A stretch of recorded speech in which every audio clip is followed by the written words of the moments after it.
11월 22일 아침 묵상 시간입니다. 오늘은 욥의 호소를 살펴보면서 욥이 어떤 신앙적 태도를 가지고 살았는지를 함께 살펴볼 것입니다. 고난이 찾아왔을 때에 우리는 어떤 태도를 보이며 살아가는지를 말씀을 통해서 비춰보면서 올바른 태도, 하나님을 온전히 신뢰하는 태도를 취하며 살아가는 우리의 삶이 될 수 있기를 소망합니다. 오늘 함께 보실 말씀은 욥기 16장 18절부터 17장 16절까지의 말씀입니다. 가능하신 분들은 함께 한 목소리로 우리 말씀을 봉독하도록 하겠습니다. 땅아, 내 피를 가리지 말라. 나의 부르짖음이 쉴 자리를 잡지 못하게 하라.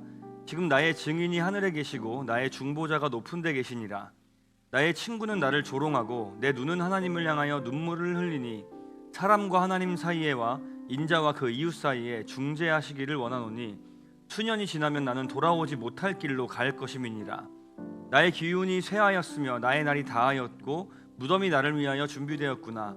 나를 조롱하는 자들이 나와 함께 있으므로 내 눈이 그들의 충동함을 항상 보는구나. 청하건대 나에게 담보물을 주소서. 나의 손을 잡아줄 자가 누구리이까. 주께서 그들의 마음을 가리어 깨닫지 못하게 하셨사오니 그들을 높이지 마소서.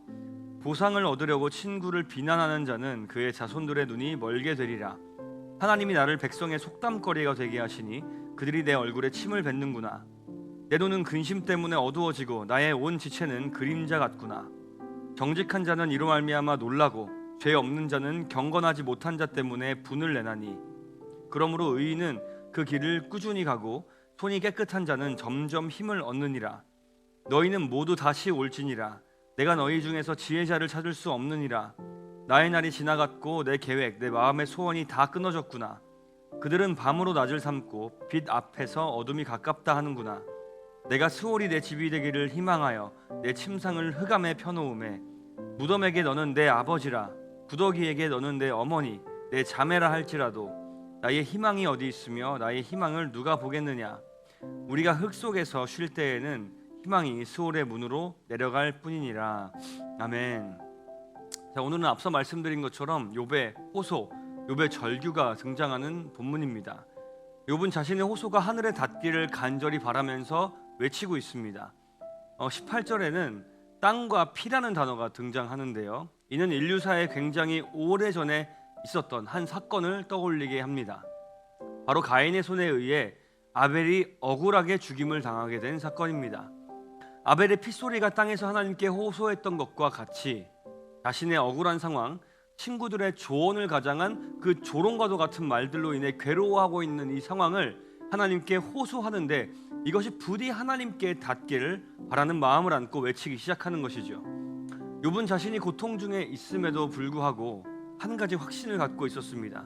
19절을 보시면 나의 증인이 하늘에 계시고 나의 중보자가 높은 데 계신다라고 이야기하고 있는데 이는 그가 고통 중에도 억울한 중에도 여전히 소망을 하나님께 두고 있다는 것을 잘 보여주는 구절입니다.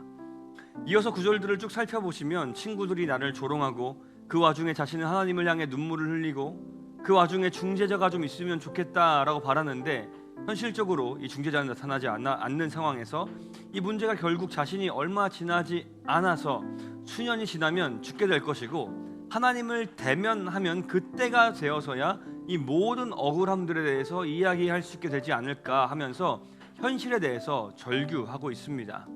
17장으로 넘어가면서 욥은 자신의 기운이 쇠하였다, 죽음을 가까이 두고 있는 상황에서 사람들이 자신을 조롱한다라고 이야기를 하지만 그래도 여전히 소망은 하나님께 있다는 것을 3절을 통해 이야기하고 있습니다.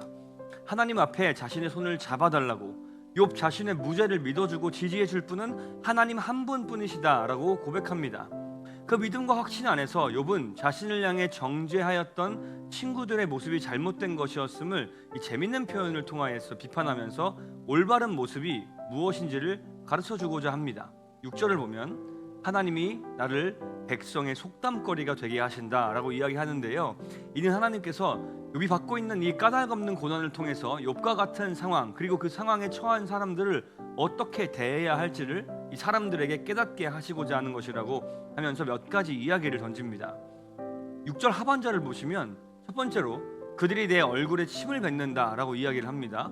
이는 고난받는 무죄한 자를 향하여 침을 뱉으며 조롱해서는 안 된다라는 것을 이야기해 주는 것이죠. 8절에서는 정직한 자가 욥과 같은 상황, 즉 규범에 따라 올바르게 살았음에도 불구하고 고통을 받는 죄 없이 경건한 사람들의 처지를 보면서도 놀라고 분노해야 마땅하다라는 것을 이야기하는 것입니다. 그리고 9절에서는 그럼에도 불구하고 하나님의 뜻을 따르고자 하는 사람, 즉 의인은 규범적 지혜를 따라 고통받기 이전에 그랬던 것처럼 계속해서 선을 행하며 의를 선택하며 살아야 한다는 것을 가르쳐주고 있는 것입니다. 욥의 고난에는 분명히 까닭이 없었습니다. 규범에서 벗어난 예외적인 것이었습니다. 그러나 예외적이라고 해서 본래 있던 규칙이 사라지는 것은 아닙니다. 지켜야 할 것은 지키는 것, 책임져야 할 것은 책임을 지는 것이 하나님의 말씀을 따라 의롭게 살아가는 경건한 자들의 모습인 것이죠.